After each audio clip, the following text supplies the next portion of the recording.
Setiap hari kamu pakai uang, tapi pernah nggak sih kepikiran uang itu sebenarnya kerja di mana? Kenalin, aku Bukhari. Dan hari ini aku bakal bongkar rahasia dunia perbankan dengan cara yang beda. Karena jujur aja, bank itu bukan cuma tempat naruh duit. Mereka tuh bikin uang terus muter.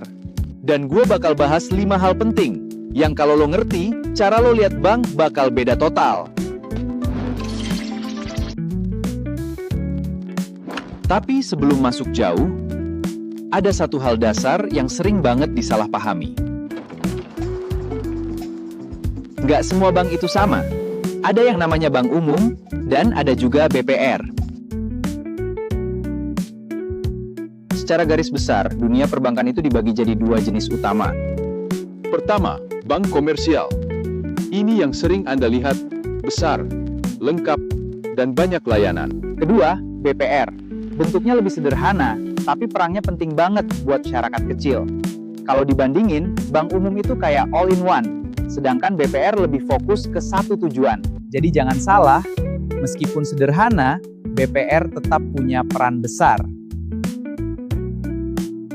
Nah, dari sini kita mulai masuk ke sebenarnya bank itu kerjanya apa sih?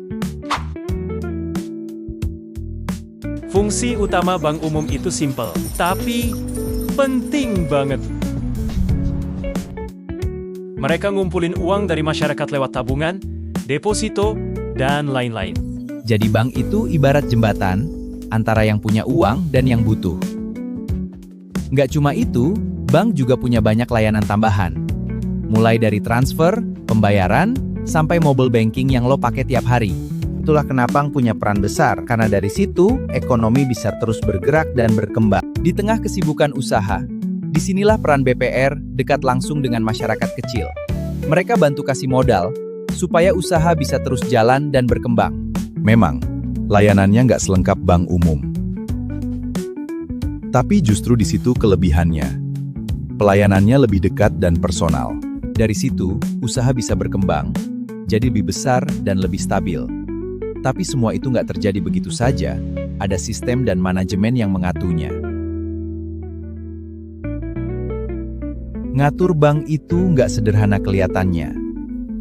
Ada banyak faktor dari dalam, kayak SDE dan teknologi yang harus saling terhubung. Ada juga faktor dari luar, kayak kondisi ekonomi yang terus berubah, dan juga kebijakan pemerintah yang ikut memengaruhi cara bank berjalan. Makanya, semua harus dijaga dengan sistem keamanan yang ketat. Tapi, meskipun begitu, risiko tetap bisa muncul. Salah satu risikonya adalah kredit macet saat pinjaman tak bisa dibayar. Ada juga risiko teknologi, seperti gangguan sistem atau serangan digital. Risiko lain adalah likuiditas ketika bank kekurangan dana operasional. Itulah mengapa manajemen risiko penting untuk menjaga stabilitas sistem. Dari jenis bank, fungsi, sampai riskionya, semuanya saling terhubung. Sekarang lo nggak cuma tahu bank itu apa, tapi juga ngerti cara kerjanya, meskipun ada banyak tantangan. Jadi kalau lo lihat dari awal sampai akhir, dari jenis bank, fungsi, sampai riskonya, semuanya saling terhubung. Sekarang lo nggak cuma tahu bank itu apa, tapi juga ngerti cara kerjanya. Bentar deh. Kalau lo ngerasa ini ngebantu, ya pencet aja. Gratis kok.